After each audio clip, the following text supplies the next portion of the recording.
再来关心的是新竹市顶日在咧华德福实验学校挖出建筑废弃物，即马经过确认了后，就是甲新竹棒球场是同一个厂商。市政府启动调查，继续来挖，佮发现讲这内底呢有厂商过去某的这工程的相关的文件甲资料，所以市政府伫拜三的时阵呢是去到新竹地检署，对厂商来提出刑事告发。上面这一层就都是包括木板啊、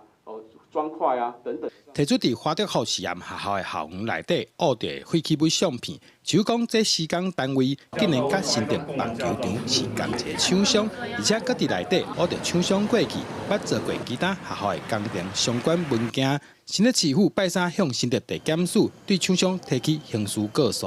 废弃物中含有新竹市育贤国中任教老师的旧有文件。市府高度怀疑华德福学校草皮下土层的废弃物来自于聚佳营造。市府7月23日进行刑事告发，并将追究到底。当初呢，这个育贤国中的工程也是聚佳营造所承揽的，华德福也是聚佳营造所承揽的，甚至我们12亿的棒球场也是我们聚佳所承揽的。那这么多聚佳所承揽的这个工程当中呢，为什么呢？他们都有这么多的营建废弃物埋在地底下？针对提告，民进党新竹市议会党团指出，市府本地地当依照契约要求厂商改善棒球场，批评市府只是在做政治操作行为。那如果说厂商真的是有违法的情事，第一时间送检调之外，那市政府应该就要提出相关的研议的办法来做这个后续的改善。但是高虹安对这个新竹棒球场自始至终到至今都一直在拖延。